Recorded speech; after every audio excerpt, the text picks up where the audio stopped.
I could hardly watch the news yesterday. I was deeply moved by the organic, nationwide uprising, standing for the rights of pregnant people to decide to do with their bodies what they need to do with their bodies. I mean, all over the nation, women and men and children dressed in green, standing outside, standing up for the right to choose. I was just so proud of the reaction to the leaked document, to the words on the page, to the awareness that the issue really isn't abortion, though we must be able to say that word out loud, but that the issue really is a wholesale assault on human rights, and we know this. Sophisticated people know this. The ones who are coming to know this, we know that the old German poem is true for us. If they're coming first for voting rights, and then they're coming then for the parents of trans children, and then they're coming for the women and the ones who are pregnant, then they're coming, y'all, for all of us. For all of us.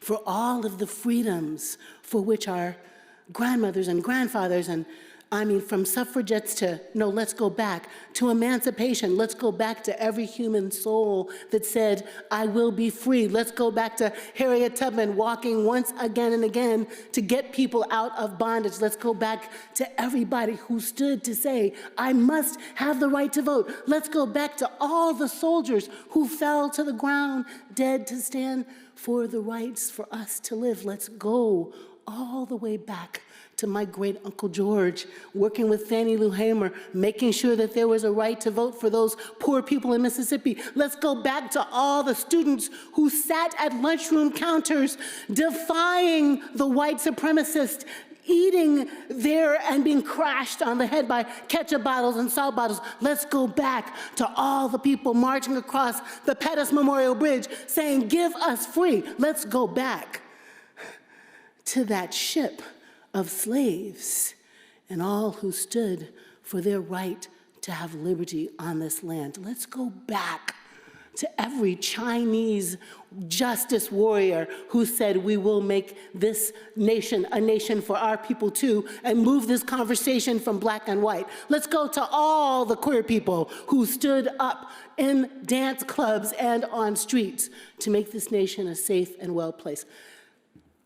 I was so proud to watch the March of Justice and all of the human beings who would stand and pull the arc so that it bends toward justice. And then,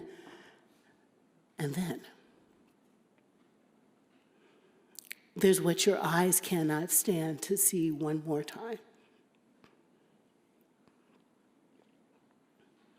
Only that they're black is he hunting the people in that neighborhood in Buffalo.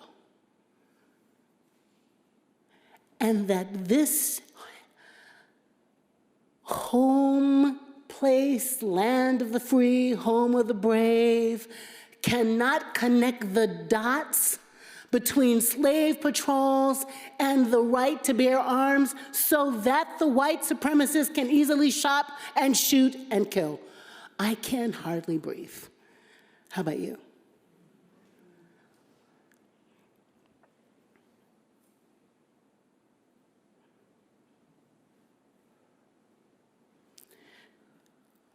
What does it mean when John's vision, his apocalypse, says, I see a new heaven and a new earth, because the old one has passed away. I see a time where there's no more crying and no more mourning.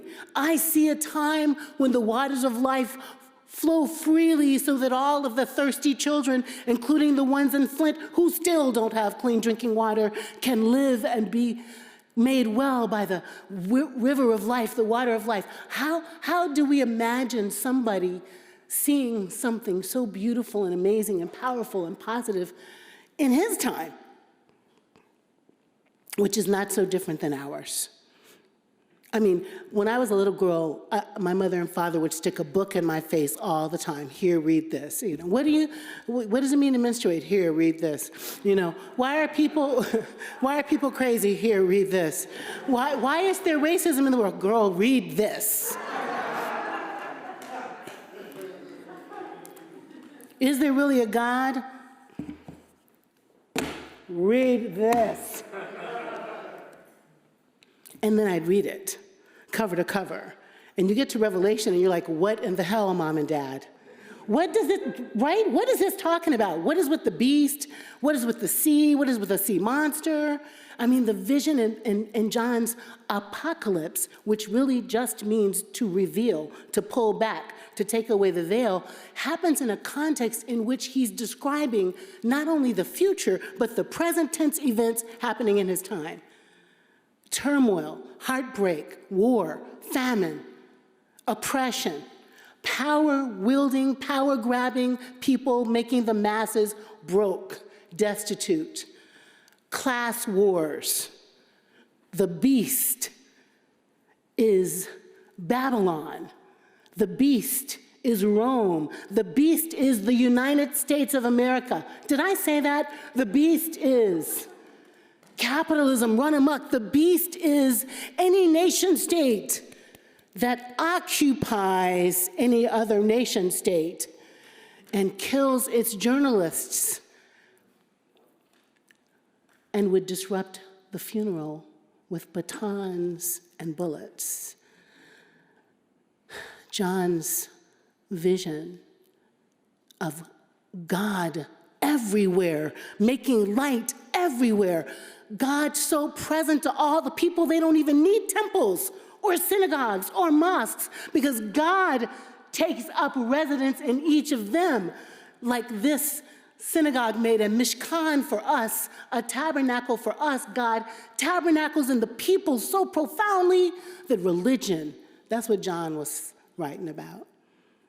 The Beetle John. Just wanted you to stay with me on the Johns.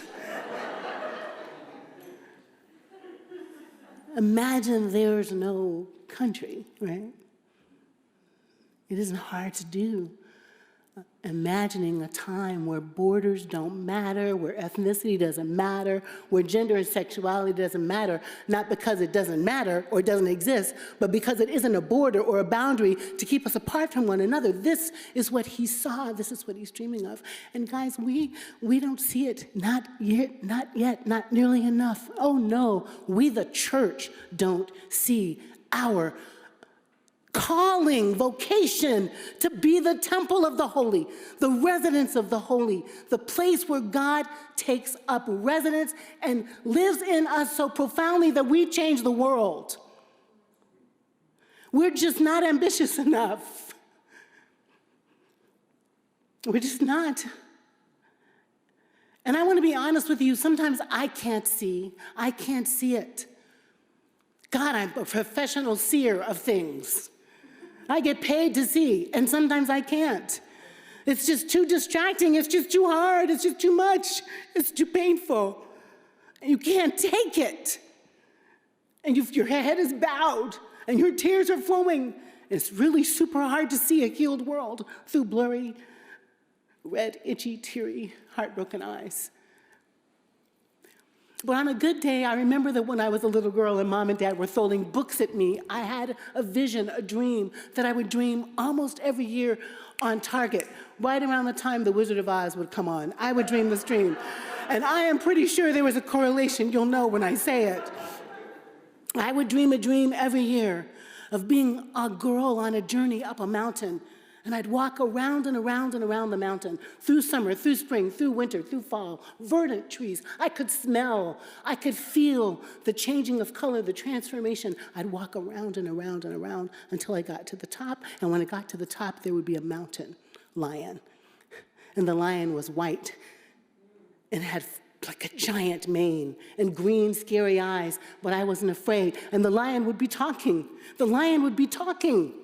And I couldn't understand it. What is it saying to me? I'd try to read its lips, I'd try to slow it down, and I didn't understand it, and I couldn't understand it, and I would dream it every year. And about 10 years ago, I got clear that the lion was saying the words that if I could understand them, I would know how to heal the world. This crazy text from John is difficult to understand, and his vision is difficult to see.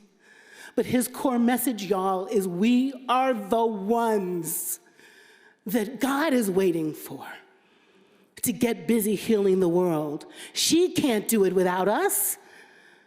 If she could, she would have by now.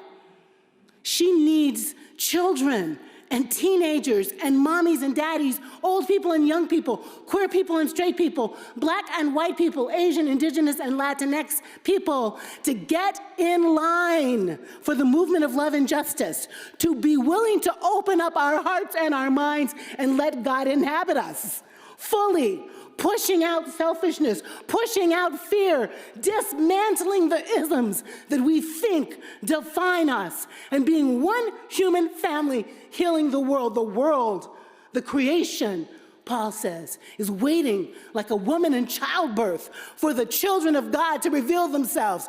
Come on, y'all. We've got to show up and show off and stand up and be seen as holy people filled with power to make a difference in this world. How dare we send thoughts and prayers one more time to the families of dead people without doing something about it? And don't say we can't. When is the day that we will all walk out of our jobs and be on strike till America acts like the reign of God? That's what I'm dreaming about. I'm dreaming about connecting the dots, not having oppression Olympics and saying, until you love the women, until you love the queers, until you love the trans, until you love all of those alphabets in the Asian community, because they're not one thing, until you love the black man standing on the corner who should be able to live and be black and not be under threat, until you love even the white people who need to be loved into healing. We are not going to be free. And we are going to stand together across ethnicity and religion. We're going to stand together across class, and we are going to make this world the dream of John of Patmos and the plan of God. Healed, whole, no more pain, no more mourning, no more crying, no more hunger. Enough for everyone to survive and thrive. Come on, middle people. This is our job.